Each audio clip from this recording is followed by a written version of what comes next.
Yo, what's up, Steven? How you going? Hey, that's such a banger. I'll tell you, I love that opening. I was hoping you were going to do the whole thing.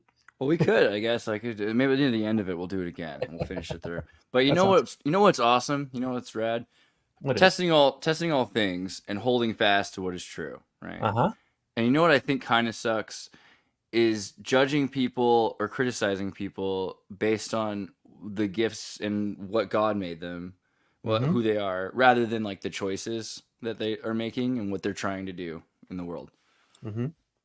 I think. I don't know, because it's like a lot of people, they kind of suck, right? I think I kind of suck. There's some things about me Me that, too. I wish I could fly or something, But like also, I try, I feel like, and if I were to be judged, I'd wish it to be more on my actions, right? And my choices. I think that I could have that I have a say over because there's just some things, the universe just makes us like who we are, right? Like Mhm. to an extent, and then we have to like act on that. That's Yeah. true. No, that's true. And just been going this past year, and I was talking to you about this off camera, is that it's been really a tough year for Mom and I. We had issues starting last October, so it's been a solid year. And I've learned to try to be empathetic for people for where they're at when they're struggling, and realize that, I don't want to be too judgmental of people, because I don't know what they're going through, and so I try to be empathetic and show some Christian compassion to people. And I've always tried to give people the benefit of the doubt and give them chance after chance after chance after chance. That's just in my nature, but I also knew entering into this space that it can be a dog eat dog world.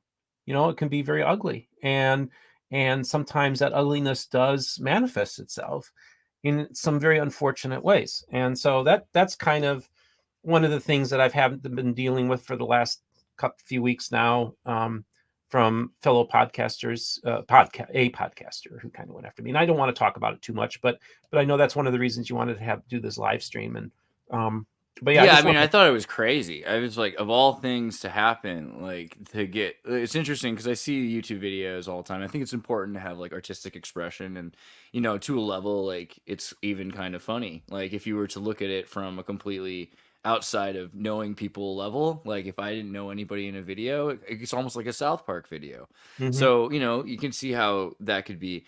But when you know people involved, it's just really crazy because you're someone who's really, I mean, how many other people are trying to bridge the gap between people that have literally killed each other in history, Yes, like that's right. it's That is like so a true. Yeah, the evangelical world and the Restoration have been at odds with each other for a couple hundred years now. And I say, really, in one sense, Mormonism began when that Presbyterian minister told the Smith family that Alvin was burning in hell because he didn't get a Presbyterian baptism. And I know somebody here, Mary S. Curry from Scotland, oh, chiming in. So, Mary, from Scotland, welcome. Well, she's a good person. And Caledonia.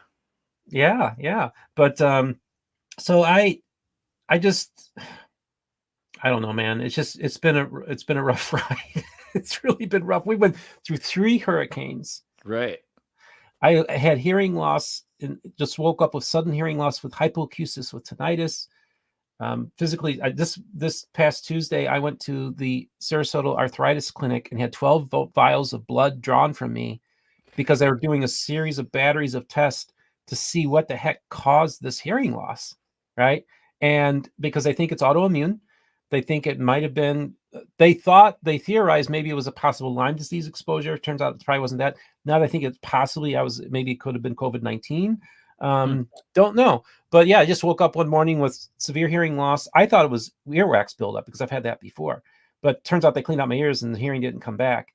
But the tinnitus got worse and worse and worse. And I didn't know what hypoacusis was before all this started. I know that Chris Hanna, who does the Porch Time channel, he also suffers from hypoacusis. And it's really, you're very super attuned to sound. So like I couldn't be in my living room when my neighbor's air conditioner would kick on. So like Hmm. for a month and a half, I was literally bedridden with this terrible condition. And so, yeah, just But it's been a wild year. So what do you feel about that? Like, you know, because you're a religious man. Like, do you think of it like Job, or do you have like a metaphor to your reality? Like, are you being tested? Like, what do you think's happening? I think there's a little bit of that. I will say that when I first started the channel, um, and by the way, the name of my channel is Mormon Book Reviews, for those of you who aren't sure, you know, what we're talking about. But I have a YouTube channel, and I'm an evangelical Christian that's been fascinated with the Yeah, Mormonism. sorry for not introducing like the pretext here. But yeah, basically, I think you got the gist of it if you didn't, that like he's trying to help people communicate on a level that otherwise has been kind of forbidden. I mean, most of these people are not supposed to agree with each other. That's kind of my whole favorite thing, right? Is where you get people that aren't supposed to agree with each other and you ask them to share how they look at the world differently.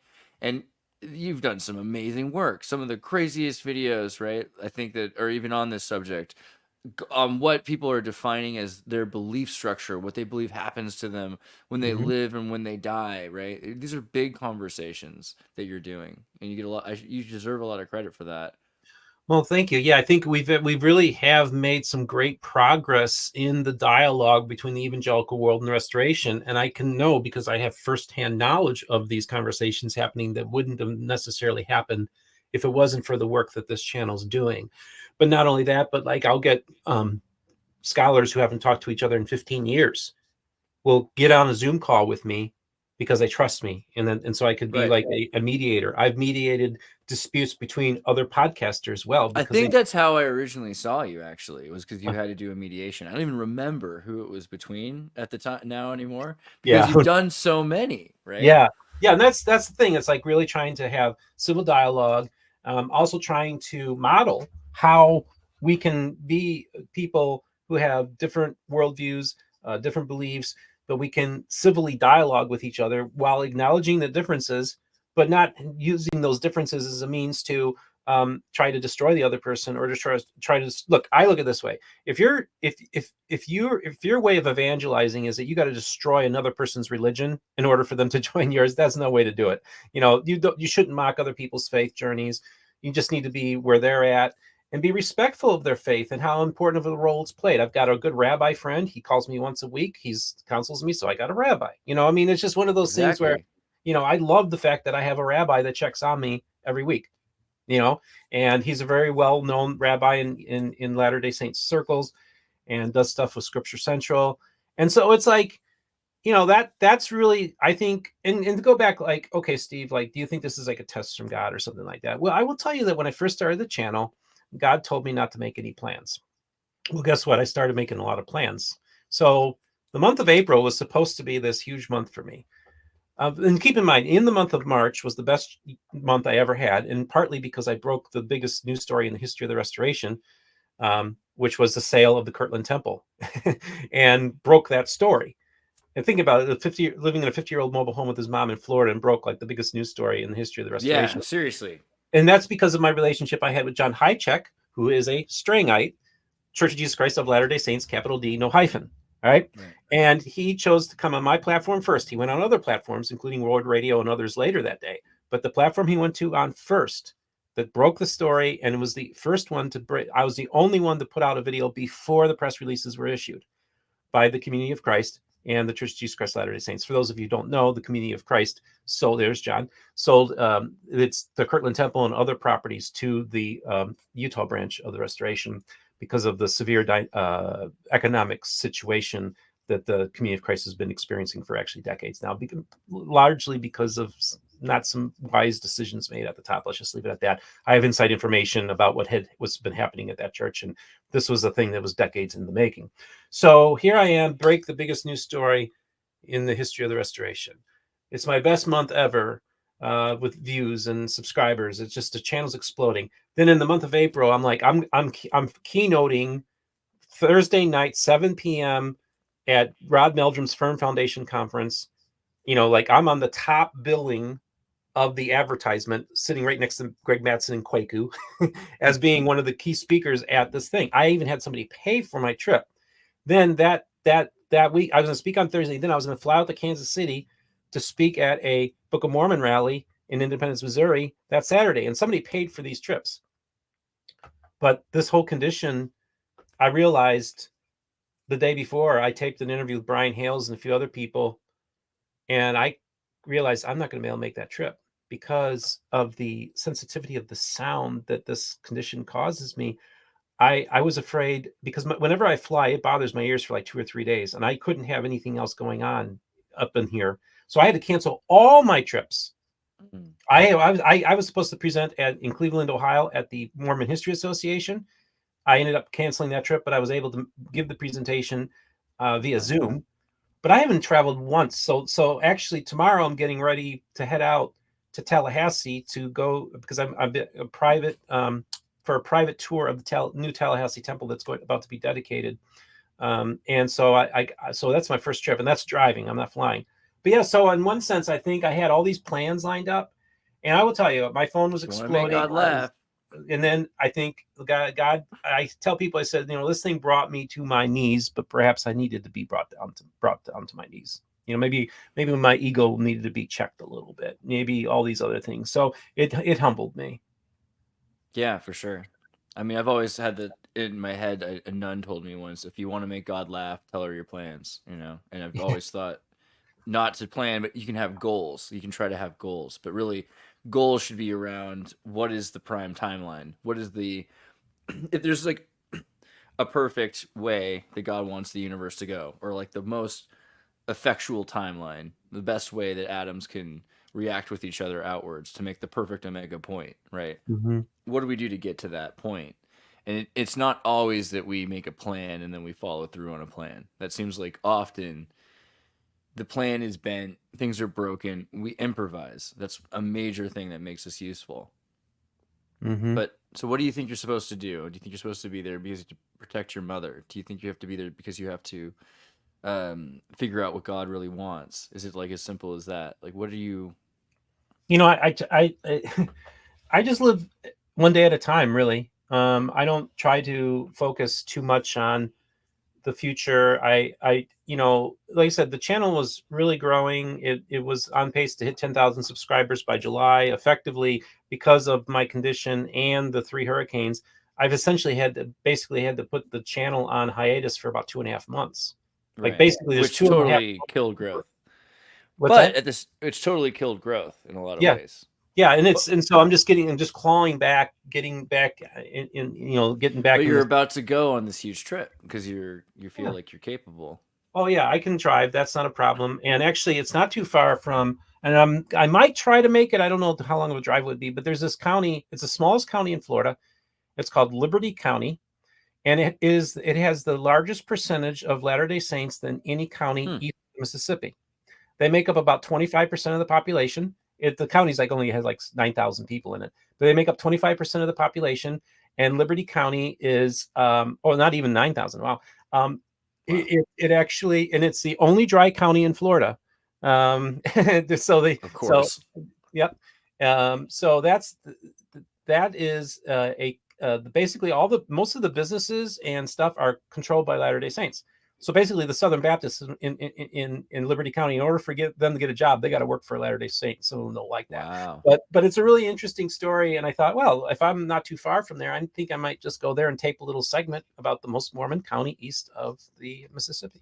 Yeah, that seems fascinating. That's really cool. So, what do you think that you're pushing these days, right? Because you've done a lot of things. We've talked about the history of Latter-day Saints, and we've looked at the connections between the Restoration. What do you think is the message that you think people should be getting from this? Well, I think honestly, I'm kind of trying to just live an authentic faith so that's kind of what I want to do, is just show how can I as a Christian navigate in this world, right?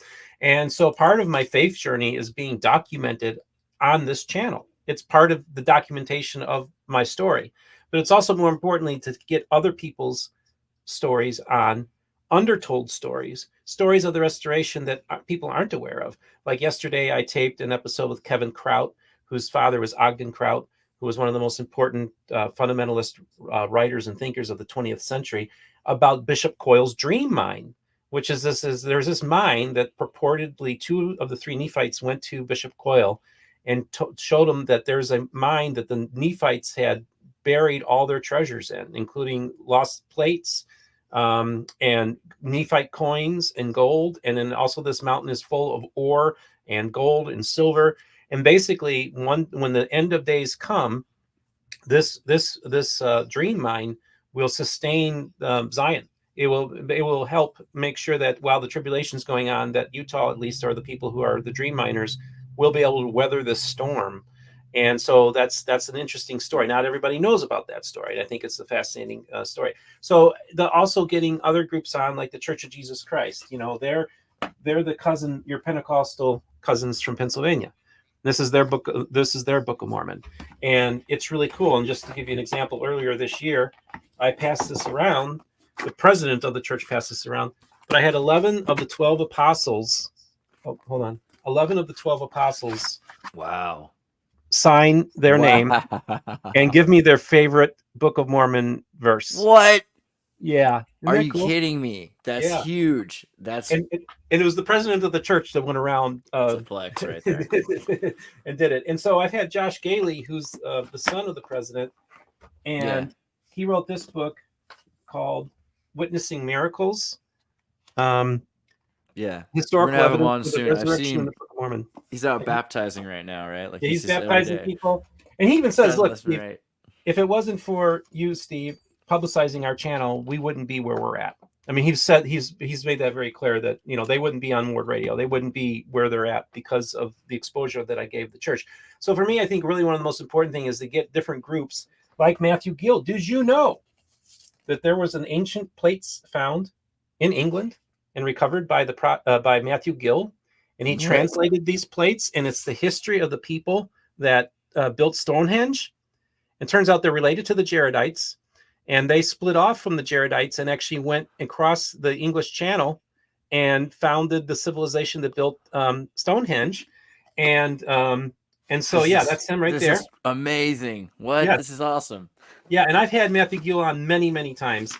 He loves it. And actually, they have some awesome illustrations. This is the only one they have for this one, but this is, I think that's Aranek, if I'm not mistaken. So basically, he got plates. He had a Urim and Thummim, and he translated the plates. But then Aranek came. Aranek actually, the first one was the Book of Jeranek that he got from the plates. Okay, then Aranek has been alive all this time and has been writing down a history of England over the last 1,000 years or whatever, or 2,000 years. And so Aranek gave his documents to Matthew. So then he came out with a second book talking about. So it's really fascinating. So, is this a true story or not? I don't know. But, as an outsider, how do I differentiate the claims of Matthew Gill from Joseph Smith? Well, okay. How do you do? I mean, I don't. The question I have for people do they feel similar? How do you not take this seriously? And actually, what's so fascinating is last year I had Richard Bushman on. And yet, how do you not take other things with a grain of salt? Right. I had Richard Bushman on to talk about his book. Okay. And I asked Richard in particular, they made a short about this. And he says, you know what? We shouldn't just dismiss something like this. We should look at the content and see what the content has to say. That's more important. So that's kind of the attack that I take. So Matthew, nobody heard of Matthew Gill. Now I knew about him because I'm such a dork. I would get deep in the weeds with him, but I've known about Matthew Gill for probably 15 years. And he started his church around, I think, 2005 or so. But basically, Joseph Smith appeared to him, Moroni appeared to him, and he. It's a fascinating story. There's a lot of pretty serious LDS that are into that, like the Saxony being a place that the tribes went through. I know I've heard that from. I think like Hannah. What's her name? Hannah Stoddard. Hannah Stoddard. She's got a whole thing on that. Not only that, but Hannah Stoddard has told me, and she said it on my show, that she believes that I might be a full-fledged Nephite myself. I would be surprised. Hannah Stoddard's their group put out a video about all the Nephites that went across the world, but the only group they specifically identify as being Nephites were the Dutch. And I'm 100% Dutch on both sides. Last December, I was in Utah, and a church employee did my genealogy. He said, "Steve, I've never seen somebody like that Dutch, pure. You're double Dutch at all." Double So, Dutch. That's your new nickname. yeah. So it's theoretically within this context, if that hypothesis is true, then I literally may have the blood of Lehi and Nephi pumping through my veins. And so I call myself, because I'm an evangelical Nephite. I mean, as much as that might be like hard for some people, like, doesn't it make sense if you think about it? Like, why are you so interested in these things and you're called to these things? And don't you think it's interesting that you would be so interested in something this weird? Dude, it is so crazy. And honestly, I think this is where the God thing is. I remember I had Robert of Book of Mormon Edition's YouTube channel on my program. He was my co-host, and we were interviewing, I think Richard Saunders is his name, and he's a scholar, and he did a history of the printing of the 1920 edition of the Book of Mormon. Okay, and it's an interesting story. It's kind of a geek out. We're doing a Book of Mormon geek out in my program. So I go to him and I'm like, it's really interesting, because he named the printer. And he says, yeah, it was Print House in Chicago. I said, it's so interesting. Back in the day, I used to work in a building in Hammond, Indiana, when I worked for the city of Hammond. And that building was owned by that print company. And he goes to me, he pulls up the picture. He says, was it this building? I said, yeah. He said, that's the building that Book of Mormon was printed in, that I worked in. I thought, yes, that's so crazy. Like, I remember hearing it's like quantum entanglement, to me, there has to be I think there is some kind of entanglement that's entranced me for a very long time. I do think that as a young boy, I became entranced with another young boy named Joseph Smith, who encountered scripture. I mean, he's such a cool dude in every way. Yeah, I have a very charitable. But not everyone's into him, though. That's the other thing. So the fact that you have that charitable view is insane. You're not in a place that would be open to these ideas. No. Why are you so open to, like, what is it about Joseph Smith that you can be so open to? And I just want to relay, like, for instance, I have a cousin. My cousins in Pittsburgh, turns out they attended a Baptist church when they were kids that Sidney Rigdon was baptized in. So to me, it's like I have all these connections that I found out later in life. After I start this channel, it's like, oh my gosh, I have all these connections to Mormonism that really never knew should not have at all, because I'm literally grew up in a Dutch Reformed community, as far away from Mormonism as you could possibly be. I mean, if there's right. like a world that's like the polar opposite of Mormonism is staunch Reformed Calvinism, right? Right. Like, there's no free will, everything's predestined, there's all this kind of stuff. And you're nothing, and God is sovereign, and you are just a creature, and this kind of stuff. Whereas you guys are like, no, we're of the same, we're the same species of God, or we have free will, and all this kind of stuff. I'm visualizing like the Quaker Oats guy, but like more intense, basically. Yeah. So I come from this background, and the question is, what made me so interested? Well, I've told the story many times, including on Mormon Stories and other places. But basically, I came across a Book of Mormon when I was 8 years old at a Marriott hotel and saw the Arnold Freiberg paintings. Now, I have to tell you another great story is based Freiberg. Yes, Freiberg is awesome. And I'll grab that's like a pro tip. I'll let everyone know that of all AI art styles, if you say Freiberg art style, it's gonna up your game. Just letting you know. Oh, I don't doubt that for a second. Yeah. Do some of Freiberg's Book of Mormon paintings. I'm gonna show a couple that really impacted me real quick. So just go through them real quick. That's just let's see there. That one wasn't in the Book of Mormon, the Mind Edition. That one wasn't either. Keep going. Keep going. Oh, yeah. Oh, that's Arnold Freiberg. Okay, so here, exit out. I just want to show you a couple paintings that really impacted me. Okay. So the first one I saw that really impressed me was Samuel the Lamanite preaching from the wall. And the second one that really intrigued me was Jesus. See, in my context, I'm like, this looks like the second coming happening during Bible times, right? Like, I had no reference, but I looked at this book and it's like, it looks like my Bible. It has versifications. It seems so real.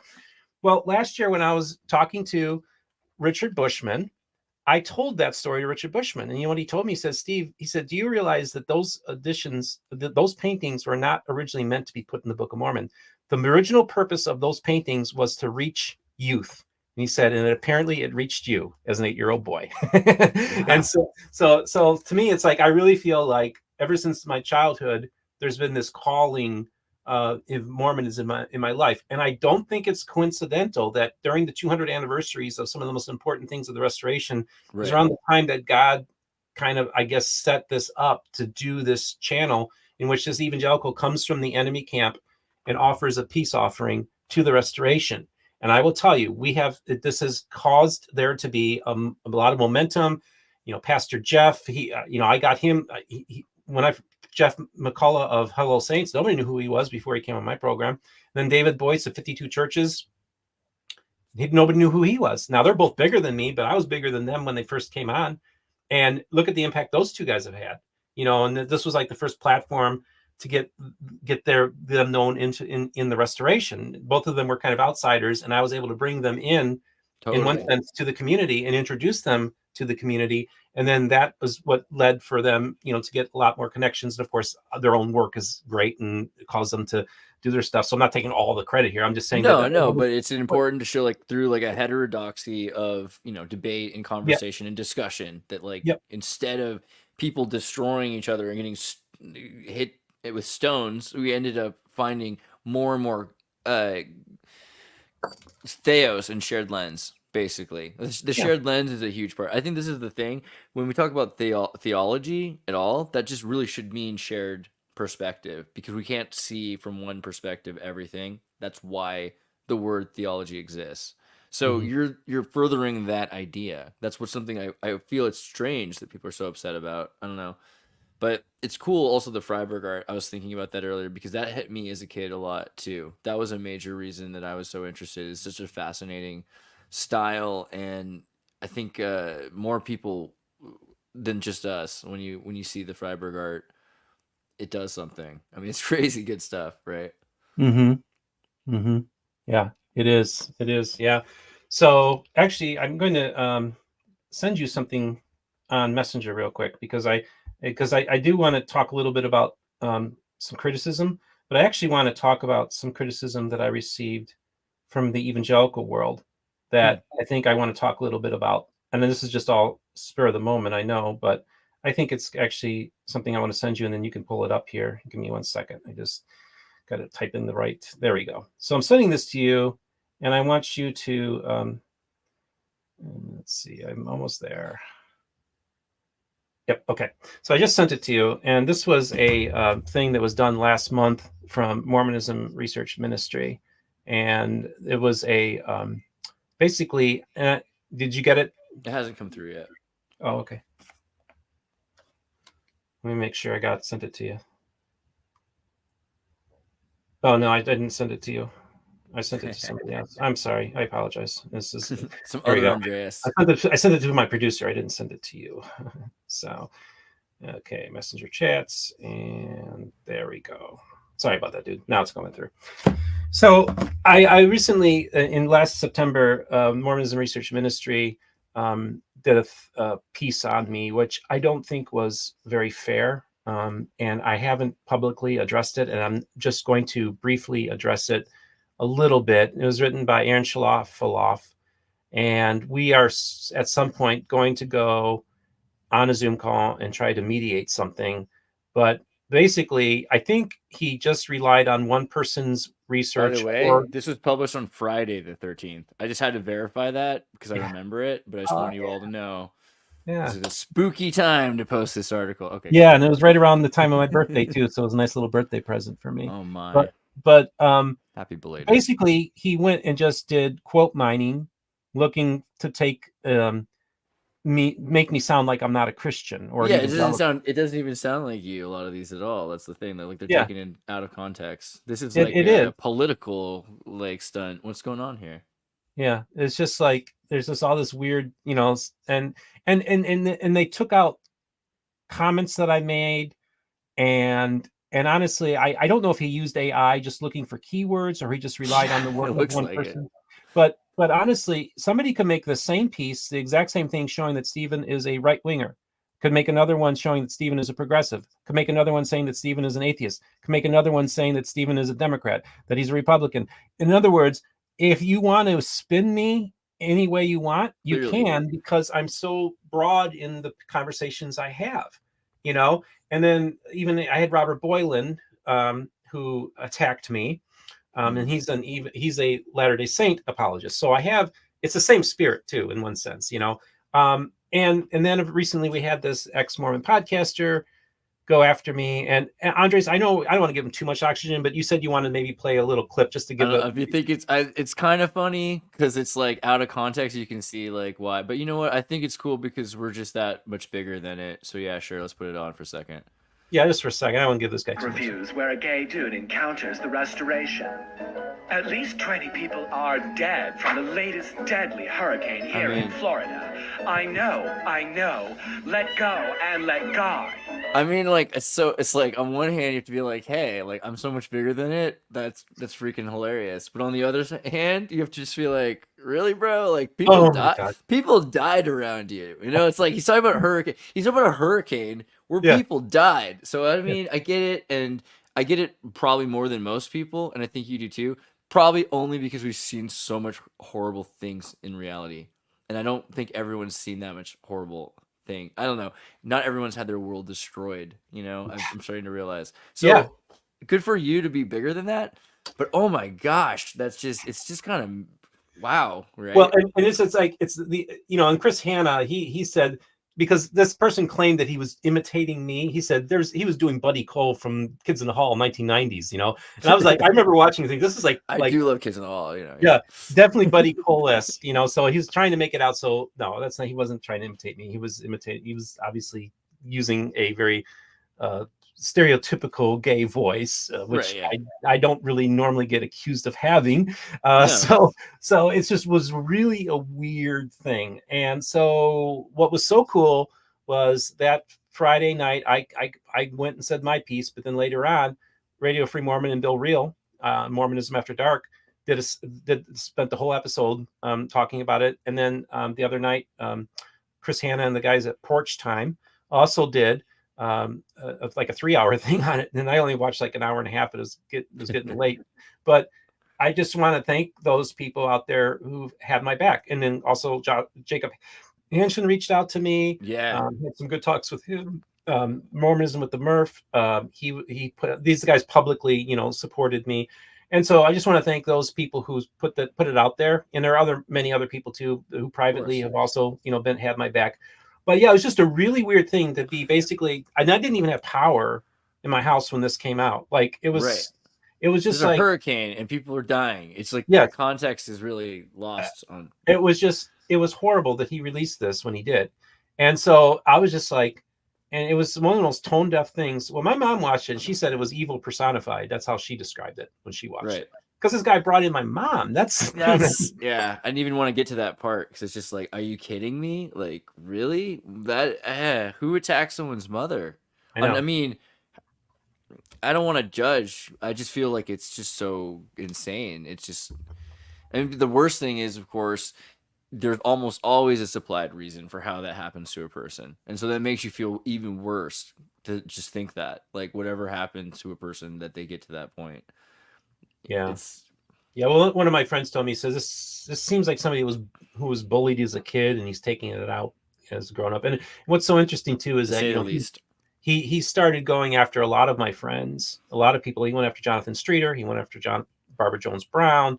He went after Devery Anderson. So of Signature Books. So like I think he feels like I reached this point and now I can go and start attacking people. And that's just not how you do it. You build networks, you build friendships and relationships, and you look out for each other. You don't, look, if you want to attack another podcast because you would disagree with them and what in that sense, and it's an attack. Yeah, that's one thing. That's this world. People are going to criticize me. I'll push back. But to make it so personal, like I even asked John DeLynn, did your parents ever get attacked like this? I mean, I don't think John DeLynn's ever had an attack like that. And so for me, it just got really weird. Yeah. And it was a bully move that was just gross. Yeah. So I want to leave it at that. I don't want to really talk much more about it unless you have any more questions or comments about it. Yeah, I mean, I think the point was that you're bigger than that, and so it's crazy that someone would think that would be something that would hurt you, but also the fact that other people would be. There's a lot of people that are not very strong, and so it just seems. I just hate seeing that. where someone's trying, like, because there's so many people out there that are vulnerable. So it also makes it that much worse when you have to stand up against something like that. Yeah. And this is look, this is the thing. The bullies, I will not tolerate bullies. And so there have been a lot of people who've attempted to bully me. And those are the people I will stand up against. But then you take on my mom, like anybody, let's put the word, Dude, you do that. what's happening? You slam my mom. I'm sorry. Like that's it's personal. Like, Yeah. I just feel I do feel bad for the guy. That's the thing. That's what I was saying. Yeah. Because, like, clearly that you get to, like, there's a reason that you become that way. That's sad. Yeah.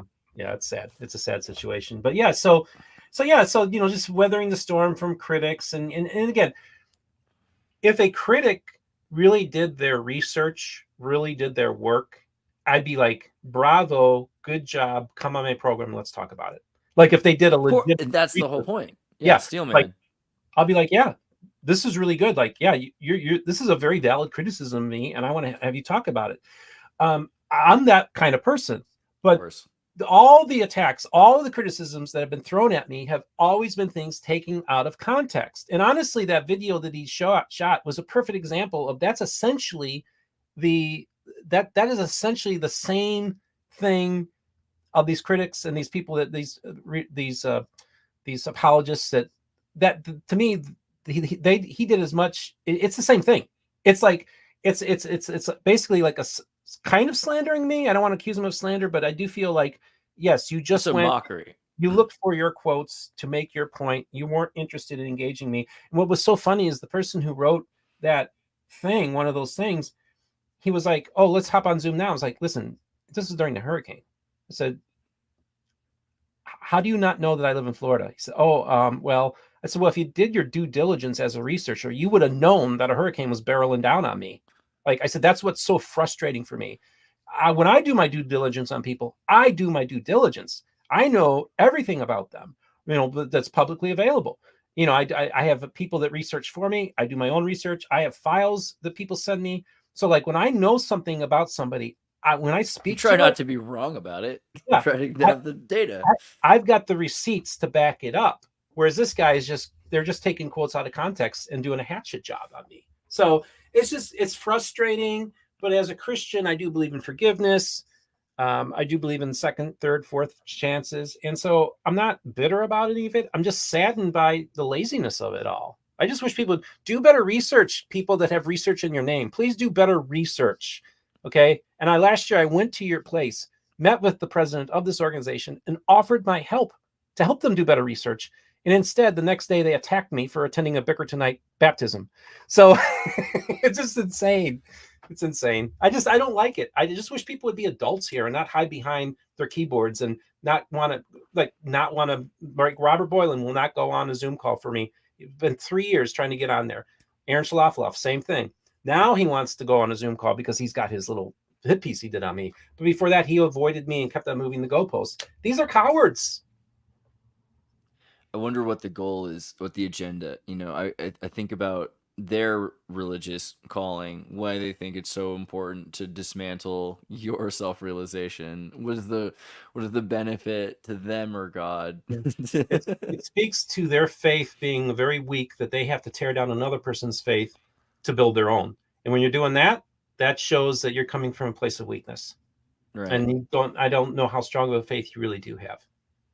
Well, maybe we could also talk a bit about your faith, because it is something that has evolved, and I know it's still evolving. And you don't have to speak to it being like, hey, let's constitutionalize it, let's write it all down and say this is it, like, so you can start a religion. But I wonder about your process. I wonder about what you've been the fact that you talk to a rabbi weekly, that's huge, because a big part of this is understanding what the religious history from the antediluvian period to Deuteronomist reform, as you've probably been pretty much caught up on more than anyone else, right? Like, and I think you're seeing this too. What do you think is the primordial, right? The primordial religion connected, what are you trying to call Christianity from its core? That's a good question. I think that when we talk about primordial, I tell people, as Margaret Mead said, that we know that when humans became human, or I call the divine spark, is when we found human remains where the femur with healed femur bones. So that to me is the primordial, that the sense that rather than leave them to die because they broke their femur or their hip or whatever, they were carried and they were taken care of. And to me, that's the beginning of the divine spark in humanity. I think, like, once we find like where they do burial rituals and stuff like that, where they leave things for them for the afterlife, or things that maybe meant a lot to them in their life. There was this some point in the evolution of the human species in which we went from being animals to divine creatures. And so to me, I think really that's the primordial religion, that spark, that recognition of being something bigger than oneself, that we are more than just walking pieces of meat, but there's something that's intrinsic about our humanity, but also there's something divine and bigger than ourselves. And so I think that's really is what started the human quest towards the divine, towards religion, towards faith. And unfortunately, because we're hardwired to be spiritual animals, that's what gave us an evolutionary advantage over all the other creatures, that it gave us that advantage. And so for me, I tell people, and look, and I was an atheist for 13 years, and I'm not I call myself a pro-atheist evangelical. I'm not an anti-atheist at all. But I tell people, atheists, I said, listen, part of our humanity is that divine spiritual spark that we have. That's what separates us from the rest of the animal kingdom. I said, as an atheist, to cut yourself off from that, you're actually cutting yourself off from your ancestors and the rest of humanity. So I think it's really important that atheists at least try to have some kind of spiritual grounding, however they want to call it. I think Harris, Matt Harris or whatever, or whatever, the atheist guy, he's into meditation. So there is that. Yeah, I feel like they fall into it by accident, right? Like, so first, an atheist starts off by believing there isn't a God, because an agnostic person says, I don't know. So an atheist has to say, I know. And if they don't really know, it's because they believe, right? Because how do you know? If like you're Socratic, all I know is I know nothing. So I believe that there is no God. So that's a very belief-based religion. It's a religion because you're teaching people what the rules are. This is an Alan Watts, Neil deGrasse Tyson, Saturnian religion at that point. And then there's all these rules that are broken. So we have quantum and qualia and datum, and then we get to a level where we say, well, this is probably simulation theory. And so, I mean, whatever you do, you end up with a religion. So you need a compatibilist view on atheism and theism. I agree with that. Yeah, I think it's really important. And I think it's a 50-50 shot that we live in a simulation. I think it could be, It's the same idea, though. That's the irony. Like, it's just how do you deal with the fact that no, Dad, this is how it happened. Like, what's okay. Yeah. So I think that, honestly, I don't try to judge other people's faith where they're at. I don't try to say, like, my God can beat up your God type of mentality, which is unfortunately is what a lot of people essentially is what. Which is also funny because it's the same God, right? Like, not just for them, but we were talking this earlier today, the Jews and the Muslims and the Christians. It is this Abrahamic saying. So my God can beat up your God is a very schizophrenic concept at that point. It's weird, but then you have the in-group, out-group types of people. Like, one of the things like evangelicals like to say about Mormons is they worship another Jesus. Another Jesus. I'm like, okay, so there was another guy around the same age. It kind of reminds me of the life of Brian, right? Where there was this other guy. Brian, that's what it is. There's another Jesus that they followed that apparently was crucified, apparently rose from the grave, and that's the other Jesus. I can see how you'd mix them up, right? Yeah, exactly. So to me, it's like, no, it's the same Jesus. It's obvious that Mormonism is part, in one sense, part of Christianity. Right. It's not Orthodox Christianity, it's heterodox Christianity, but it's still part of the Christian tradition. They call that Paris Shokugan, which is Paris syndrome. It's where Japanese people go to Paris and it's nothing like the books. You know what I mean? And they're like, this isn't Paris at all, right? It's it's a Mormon Jesus, Mormon Paris. Exactly. Yeah. No, I love that. Yeah, and that's true. And then there's also Jerusalem syndrome, where people go to Jerusalem and it's that kind of crazy stuff. So it's just I just don't like going after other people's religions and faiths. That's why my other YouTube channel is called the Utah Interfaith Forum.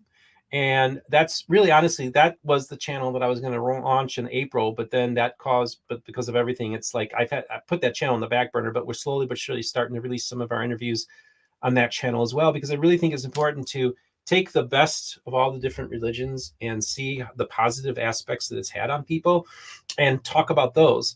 And I also think that, that's the Utah Interfaith Forum. And I just released last 2 weeks of done episodes. And actually the rabbi that loves Latter-day Saints, that's my rabbi. That's my guy. That's the guy that calls me once a week and does work with Scripture Central. And so he's a good dude. And so I like to gain wisdom wherever I can find it. And I also realize that, I tell people so often people in the evangelical community are always looking for the devil in the details. They're looking for the devil on the other side. And I said, why don't they look for the Jesus instead? Look for the positive. We can all find negative in each other, but also look for the positive as well to balance it. And I will tell you, I see Jesus in Muslims. I see Jesus in Catholics. I see Jesus, I'm saying? Like, I see Jesus operating through different people's lives. And it doesn't matter what building they go to on Sunday or Saturday or Friday. The question that I have is, do you have a personal relationship with the Savior? And I think that's really important. If you have that personal relationship with the Savior, then no gatekeeper, no pope, no bishop, no pastor, no priest can get in the way of you having that relationship. And so often, unfortunately, what happens with religion is that men get in the way of relationship with the Savior. And so always be aware, whatever church you go to, it doesn't really matter. There's always going to be that hierarchy. But don't allow that hierarchy to dictate your faith that you have personally with the Savior. And so that's kind of how I see it. So I look at it as being that there are believers in all camps. And why don't we just start talking to each other? Yeah, I mean, in terms of also information that you feel like you've gleaned from Rabbi Joe Carnes, what are some of the things? Carnes. What are some of the things you think, like in this conversation? Like, what are some of the things that you, or recently, like, what are some things that he's brought to your mind? It's really fun because we actually, a few months ago, he came on and we actually read through some verses in the Book of Mormon.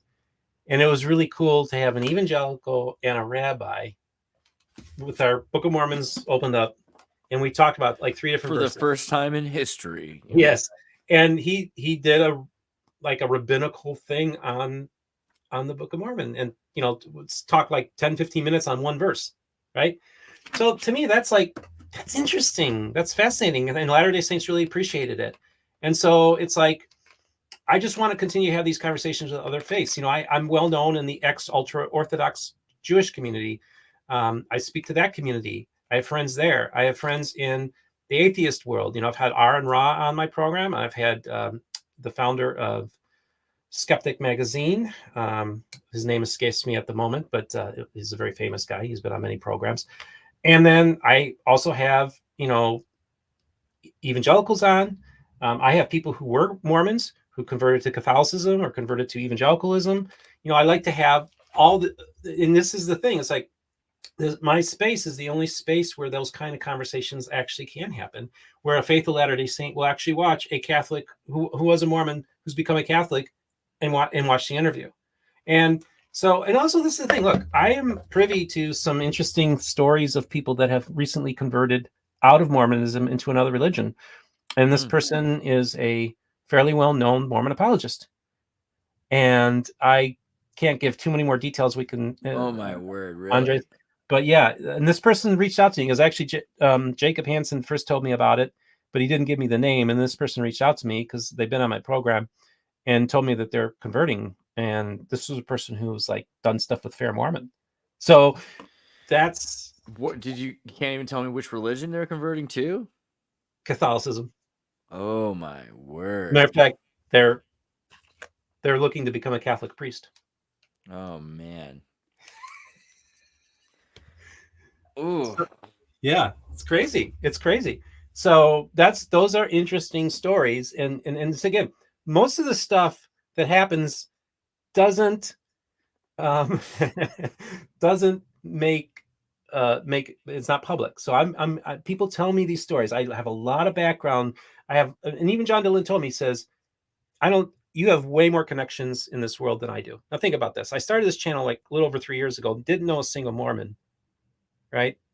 And I have more connections in all these different groups within the church itself, within other churches, that it's become a like storehouse of information that gets sent to me. So there's stuff that will never see the light of day, but I know of things in vaults and mountains in Utah. I've seen pictures of what's in those vaults, man, and it's not public. Okay, there's just like a lot of crazy things that I am privy to that I have to keep. And this is the nice thing about having this reputation is people know they can share this stuff with me.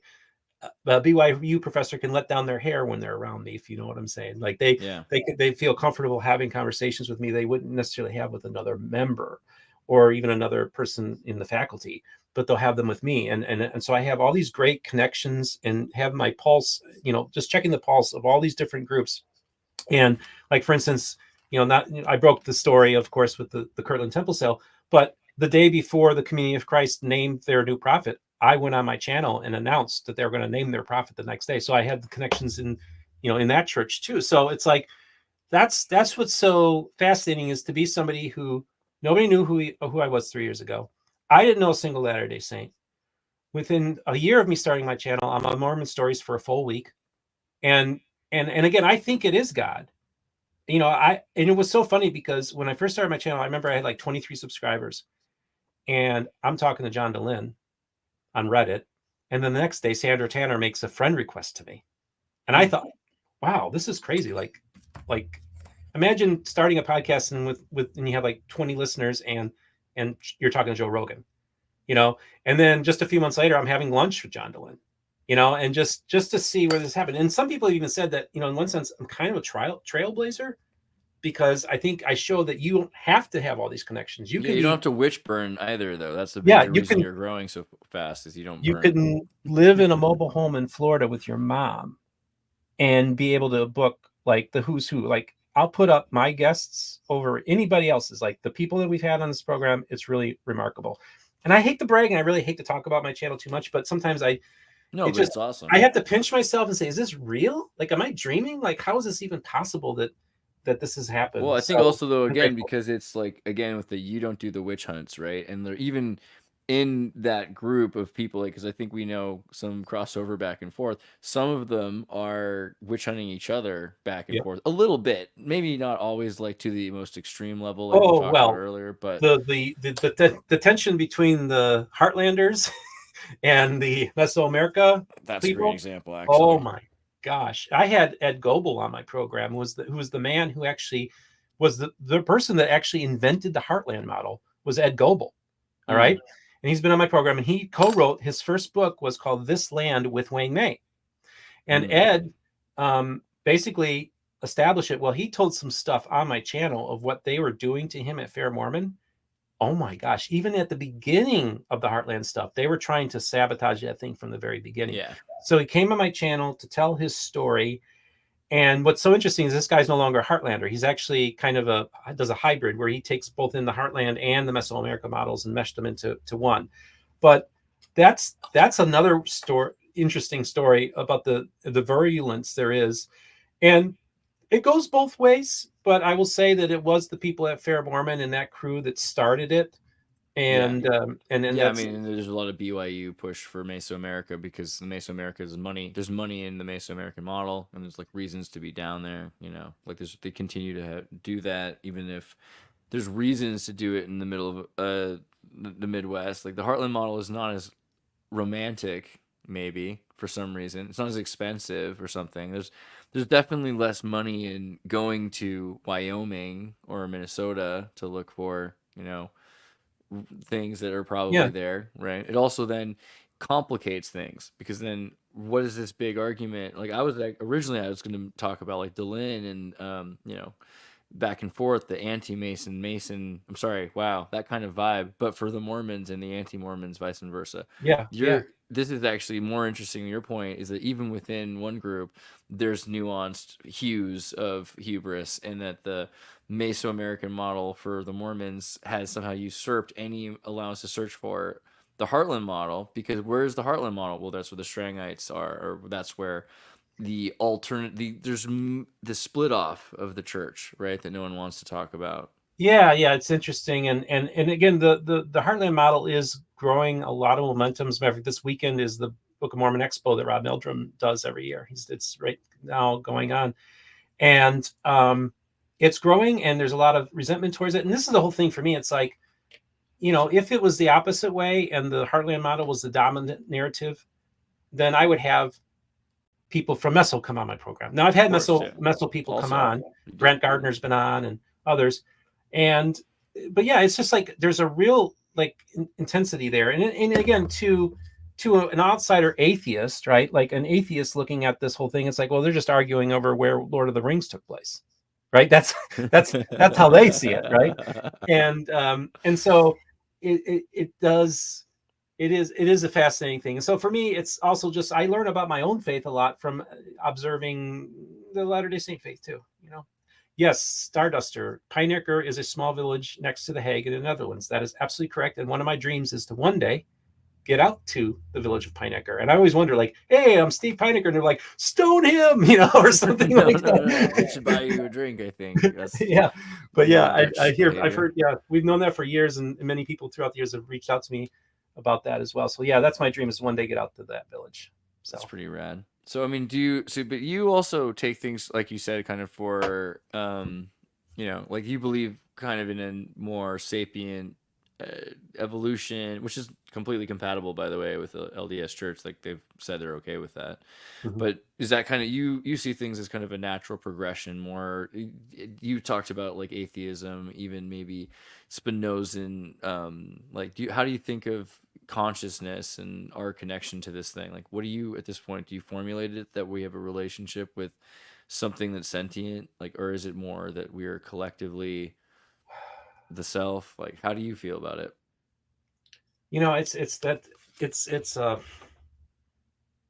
That's a deep question, and it's so interesting because being an atheist for like 13 years, I still think like an atheist. Yeah. I mean, it's a useful lens. I don't think it's the worst lens to have. No, I think it's a very useful lens. Yeah, because it's a great BS detector. You know what I'm saying? Yeah. You don't get easily manipulated or fall for things because you're just skeptical of everything. You need evidence, and I think it's really I love many atheists. They're wonderful people, and like I tell people, I know Christians that will stab you in the back, and atheists will give you the shirt off of their back.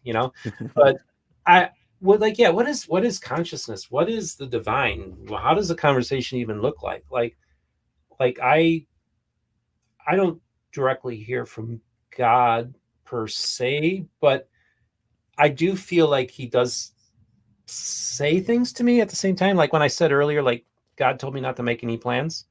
Yeah. And then I started making plans. It wasn't like Elvis in the room. It wasn't like a Star Wars Book of Mormon experience, but you felt it.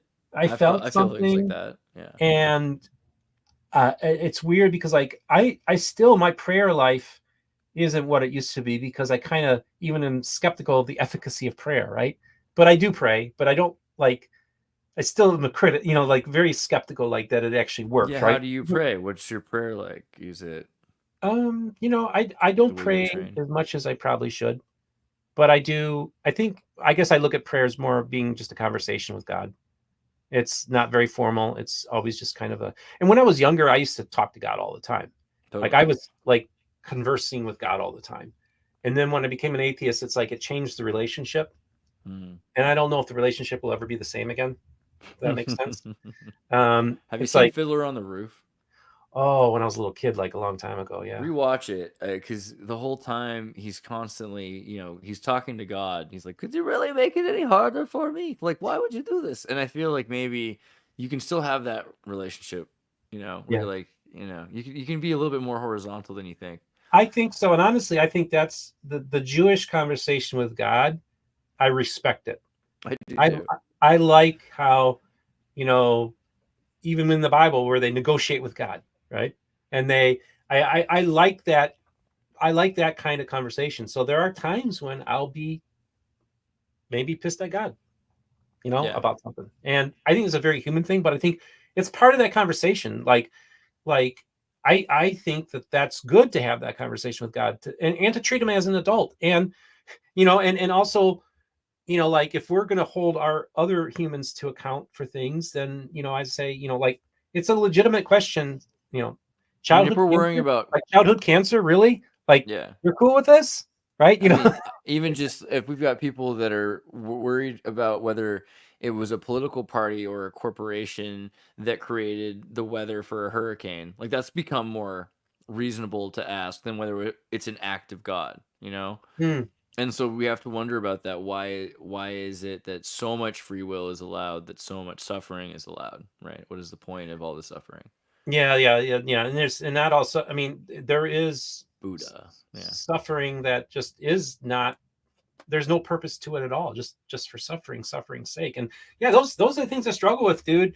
And I do have conversations with God about that, because I do feel like, why is this? Why, like, why did I lose hearing in my right ear? Like, you're sending me a message, God, but this quite a message you're sending me, But I am grateful though too at the same time. It's like weird. It's just like you have this relationship, but I think it's important just to be conversant with the divine. I have to tell you, the reason why I think there's a divine hand on this is just all the different things that have happened in my life that I really feel like I don't know how this, like, even working in that building with the book where the Book of Mormon was printed. I mean, that's just crazy. That's insane. Having connections to the Restoration that most people wouldn't have, because I'm originally from the Midwest, just outside Chicago. And then also split time in Florida. So we've always had the place in Florida and here, and it's kind of raised in both the Midwest and in the Southeast United States. It's as far away from Mormonism as possibly could be. But for whatever reason, I do think God's hand was on this. And I will tell people, I said, I, as an atheist, deconstructed God, deconstructed the scriptures, deconstructed my faith, deconstructed my religion. But turns out God deconstructed me. And broke me down, made me into a new creature, made me go through the refiner's fire, and prepared me for, I believe, this thing that I'm doing at Mormon Book Reviews. I think that's as part of, I do believe that God's hand is in this. And when I first started the channel, Andres, I will have to tell you, when I first started the channel, I probably would have still considered myself an agnostic. Like, yeah, this is still part of my, like, literally my faith journey is being documented on my channel. exactly, yeah. And so, like, as things have been more plastic, like, how, I mean, do you feel, but you do feel more than agnostic today?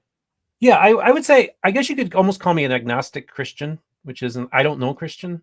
Like, I think, and then that comes from, just having some personal humility. Like John DeLynn, one of my favorite things he always said to me was, we all need to exercise epistemological humility. And I say, I think being an I don't know Christian is probably a better place to be than I know. I know. Because I know it, and I even tell people, I said, so a Socratic Christian. Right? It's not only that, but like, the bad apologetics starts when you answer a question where the right answer is I don't know, but instead you give an answer. And that's the beginning of that's where bad apologetics comes out of. And so that's why, like, I don't have a whole lot of use for apologetics. Like, I got this book here, Josh McDowell's book, The New Evidence That Demands a Verdict. It was this book that was the first book on my shelf that started making it crack. Was Christian apologetics actually made me doubt in Christianity. Of course. Because I realized how bad it is. So I don't know. I'm just mumbling, but no, you're not. No, pushing against apologetics doesn't help nearly as much. I mean, it seems like it's an important thing to do, but it's not as helpful as we'd like it to be. Let's be real. Well, and really, like, when's the last time you've watched a debate that really moved the needle for you? Like, when I was an atheist, I just loved watching Christopher Hitchens just destroy theists. I mean, man, he was good. And honestly, I just wish Christopher Hitchens was still with us. I think we could use his wisdom now. I'm just such a big fanboy of his. To see how he would reflect it on a lot of things. But really, honestly, people would go in. Now, I will say that I think the only one interesting debate that happened that I think actually changed a lot of people was when there was a debate between Ken Ham of Answers in Genesis, the Creation Museum, the Noah's Ark in Kentucky, and Bill Nye, the Science Guy. Yeah. Well, 15 years later, guess what? There's a lot of ex-evangelical YouTubers who were first exposed to evolutionary theory when they watched Bill Nye debate Ken Ham. Yeah. I feel like that was almost, so that was, I guess, an essential debate for a lot of people. But I feel like it was, for me, sad because it was a missed opportunity. because I would have liked to see a Jesuit Chardinian Catholic talking about their understanding of theism and of deism and of creationism, which is compatible entirely. I mean, Chardin was compatible entirely with evolution, as opposed to this Protestant Christian, creationism. God went click and the light went on. I think it's really strange that exists, but I guess it's something that it exists everywhere. But that was very strange to me because it would have been just as good, I think, instead of having this argument between Nye and Ham, to have had a discussion between a creationist, evolutionist Catholic and maybe an agnostic, someone who could try to be more compatible. A compatibilist debate would have been maybe more useful. It would have been, but young Earth creationists are not interested in having those conversations. Right. It's all polemics. It's all about winning arguments. It's not about science, and it's not about seeking knowledge. It's just trying to prove their preconceived view, their very literalistic view of Genesis. And they're the kind of people that just they're really no different than the kind of people that criticize me. They have an agenda. They're not interested in actually having any kind of conversation. They just want to win a debate. And you can win all the debates you want, but it doesn't change what's happening in the lab. It doesn't change what's happening in biology, and it doesn't change what's being taught. So you can bus in your kids from the fundy school. They can cheer and make noise in favor of your team, but you're ultimately not contributing to the conversation at all. And yeah, there are some deep, interesting conversations that we can have about, like I've had Mike Perry on my show, who is one of the leading evolutionary people on YouTube and gets funded by the National Science Foundation. And, he's trying to educate people on biological evolution and also showing how groups like the Discovery Institute, and Intelligent Design and Young Earth Creationism, that there is no science there. There's no there. So yeah, that's why I'm like, for me, it's like going back into Christianity, becoming an evangelical doesn't mean that I automatically become a fundamentalist again, or take the Bible literally. I can't. Once you've seen it, you can't unsee it. Like it's once you've delved with biblical scholarship and all that kind of stuff, and you delved into biological evolution, you can't just take all that information away from me. It's all there. So it has to inform my faith.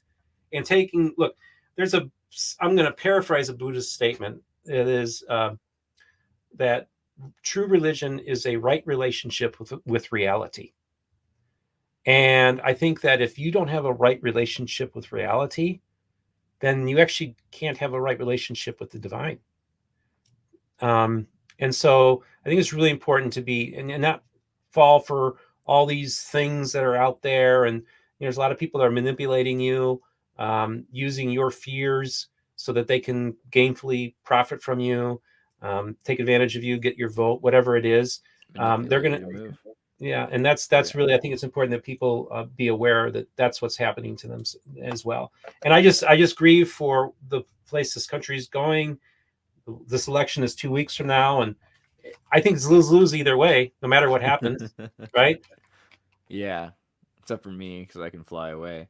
But what about? So okay, sorry, but critically, one of the cool things about you, I don't know if one of the many cool things, but something that the other direction is you're able to look at the LDS side without being an apologetic. You're able to see what's going on with the Shrangites, like you said. Mm-hmm. It's not all about the narrative that comes out of the church records or out of fair, right? So you're able to see that from that direction. And is that also forming a different view? I mean, I think most people's view of Mormonism is really strange. Yeah, they have very, very remote understanding of what Joseph Smith was up to. Yeah. Right. Most generally, even I would say in the church. Yeah. What do you think about that? That's true. What's always interesting to me is that there are people who just aren't interested in history, and they're not even interested in the history of their own church. And so they just kind of live their lives going through life and don't have, I don't know, much of an inner life, I don't think. But for those people who are interested, it's a fascinating story. I remember I was flying back on one of my trips, and I was sitting next to a gentleman whose father, I think his father was the president of Utah University, not Utah State. What is Utah? and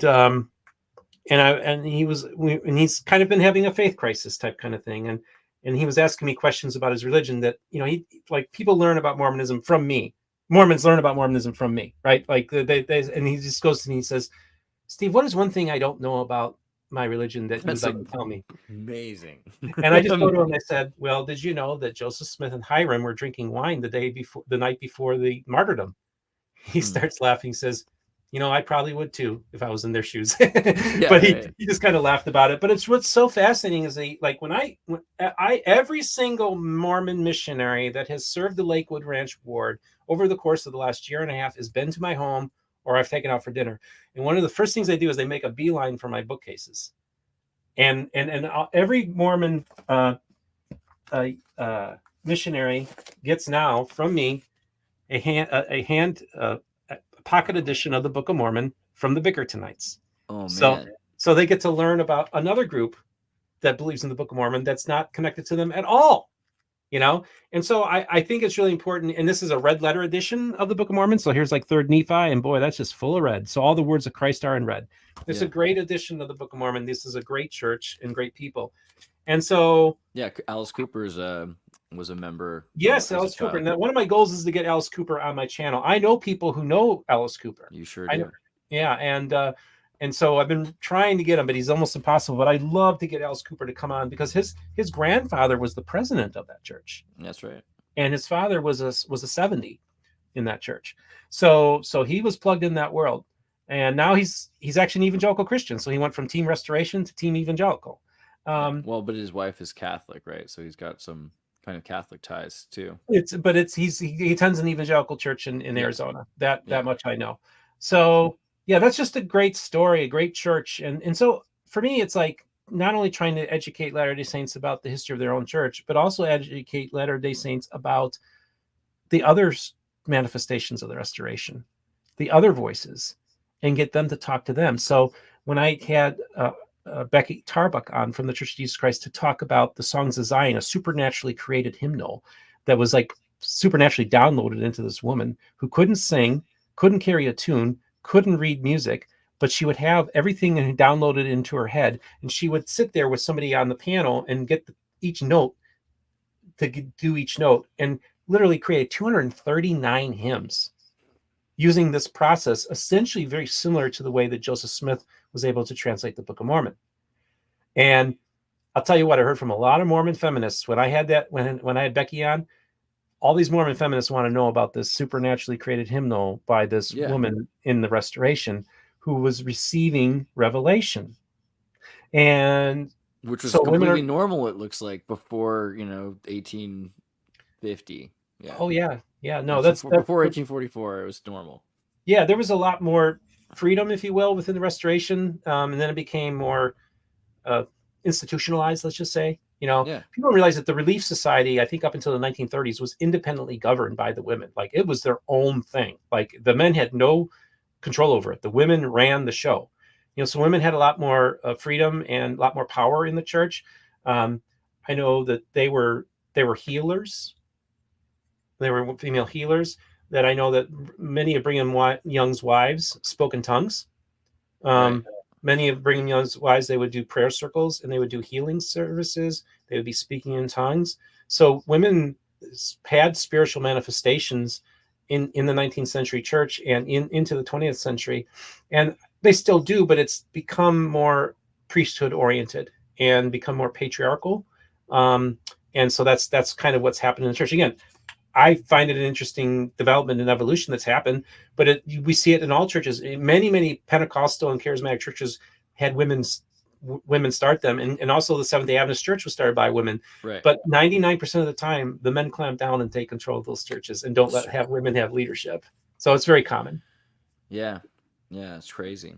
Well, I don't know. I was going to say maybe we should look if there's anything else you wanted to show on your channel. We could talk about some of the things you've done recently as well. I mean, yeah. So we've been talking a lot about. Well, first of all, one of the things I'm going to be talking about again is some more stuff on that Joseph Smith photograph. Also going to be talking about, I'm going to have Michelle Brady Stone on to talk about the whole polygamy thing, that she doesn't believe that Joseph. Yeah, and I've had Michelle Brady Stone on to talk with, along with Cheryl Brunel, to talk about a new polygamy journal that they're launching. But Michelle is going to come on to talk about polygamy. I'm also going to try to get the Bushmans back on my program. I've been trying to do, I just been so busy, but I want to get them back on. I'd like to get Sandra Tanner back on my program. I'm working on, look, I'm going to be, Scott Wolter. I mean, look up America on Earth, Andres, on YouTube. Yeah. America on Earth with Scott Wolter. Yeah. So he's written these great books about lost civilizations in the United States. And he is a geologist, and he's been on my program. And just so you know, it looks like America on Earth is going to be rebooted and brought back onto the History Channel. Wow. I think, and but he's done some great stuff. He's going to be coming on my. So he did an episode with me and Dr. Nehemiah Gordon, who's one of the top Hebrew scholars in the world. And Nehemiah, that's Scott right there, great guy. Just I talked to him on the phone and text him. And Scott is going to now come back. So we talked about the Bat Creek stone. You might want to pull up an image of the Bat Creek stone. The Bat Creek stone that he authenticated as being an ancient relic. And he is not a Latter-day Saint, but it's allegedly Hebrew script written on this stone, and it's Paleo Hebrew. And how did that make its way into Tennessee? He says that it is an authentic ancient relic. He's also authenticated other things. But what's interesting, he's also exposed hoaxes and frauds that are purported to be evidence of ancient civilizations in America. So he's going to come back on my program, and Nehemiah as well. And we're going to have that conversation about things that he's unearthed or things that he's come across that are not authentic. I want to also mention that last year I had Milton Hunter's grandson. Now, he was a general authority, big shot in the 70s. And in around the turn of the, Milton Hunter, a good guy. He, around the turn of the 20th century, there's what these were called Michigan relics were found. And these purported to be written on slate, an ancient Christian civilization that existed in the Michigan area. And they found hundreds and hundreds of these slates and artifacts and stuff like that.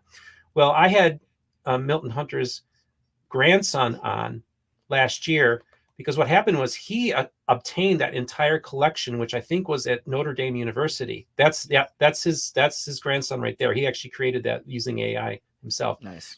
And he that's him right there. That's his article. Yeah. And so that was Alex Quartz. Yeah, I saw that article, and then I had him come on my program. Well, what was so interesting is Elder Hunter actually went and got the whole collection and brought it to Utah and had it in storage. And then the family decided to donate the collection to BYU. Yeah, that's an example of some of the Michigan relics. And so the family donated this collection to BYU. And then BYU decided they no longer wanted to have the collection, so they wanted to send it back. I think it's either Michigan or Michigan State. I forget which one of the universities. They wanted to send it back to the state of Michigan. So one of the universities in Michigan agreed to take the collection. Well, they went to the family first and said, will we be able to, would it be okay with you if we donated this back to Michigan? And the family went and said, under one condition, that these are properly studied and analyzed and are not just declared hoaxes. And so that was the promise. Well, they come to Michigan, and immediately they're declared hoaxes. So they betrayed the confidence of the family. The family feels hurt by what the church did to them and what happened with the state of Michigan. And what's so interesting, Scott Wolter attempted to see these relics, and they wouldn't let him see them. Wow. So what I want to do is I'm going to get Alex and Scott in touch with each other, because I want them to say, hey, we were given a promise that these items would be scientifically studied, and we want them to be investigated.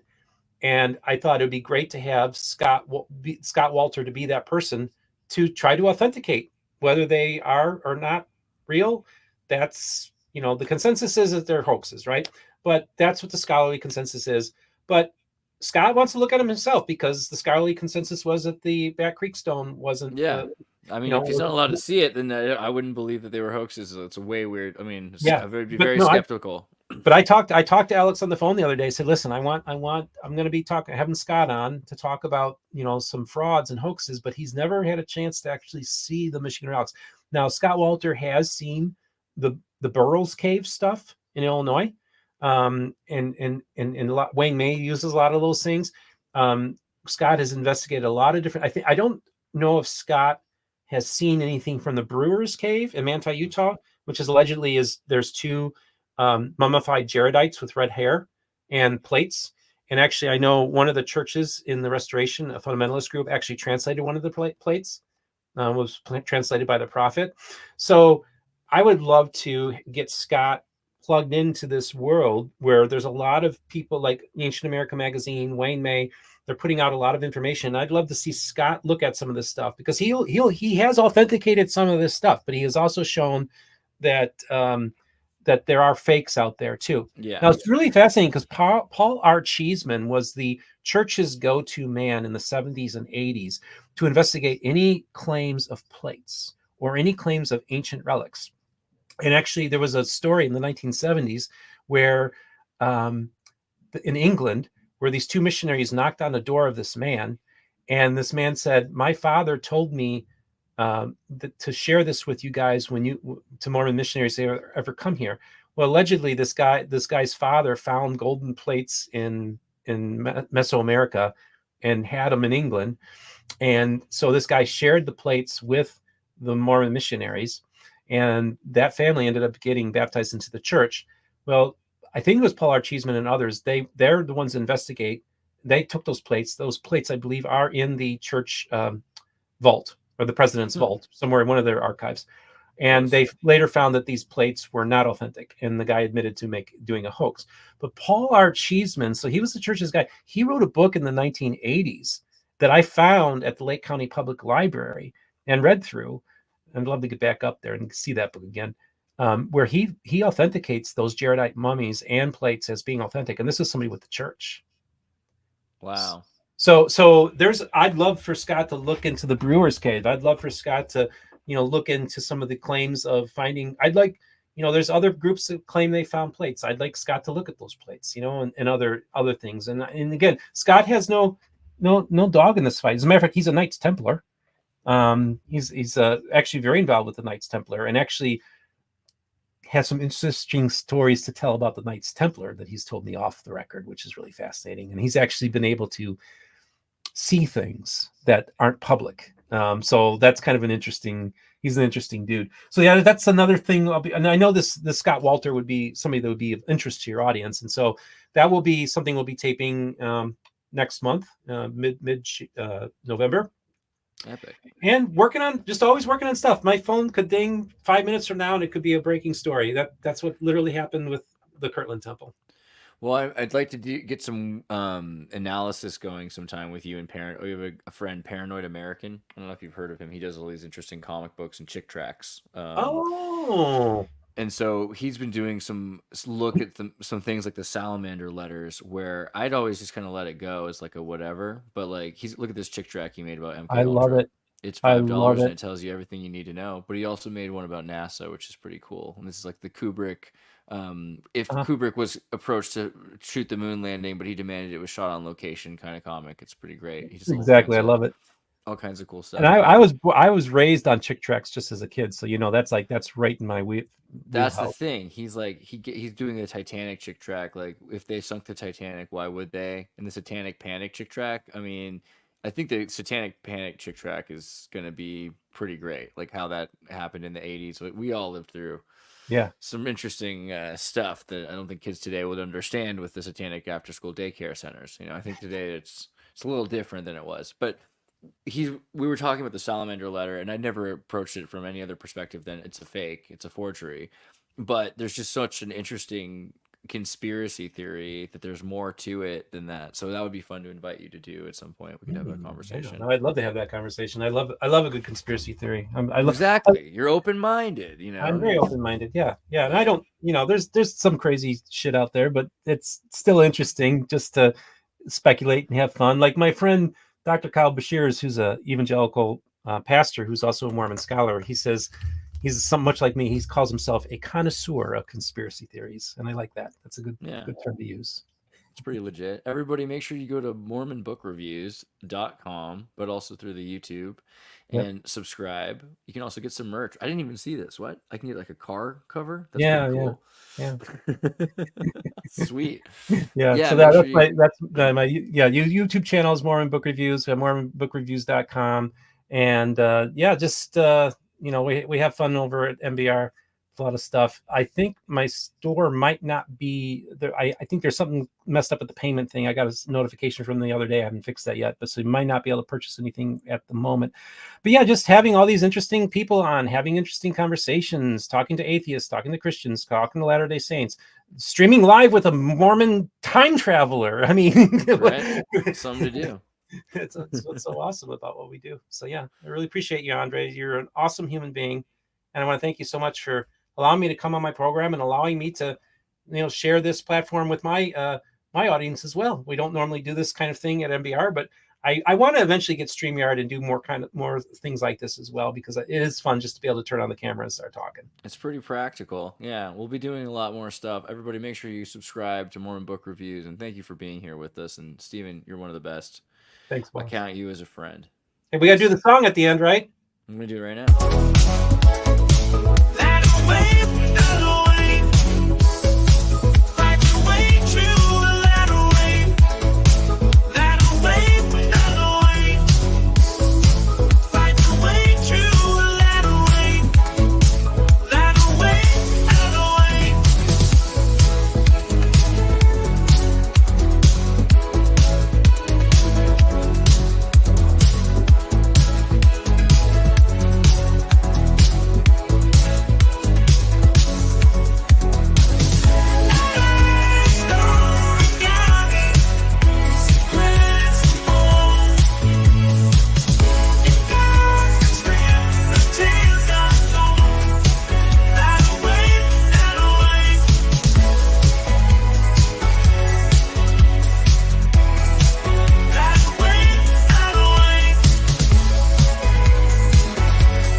saints, guided by faith where the universe paints celestial saints and a cosmic grace.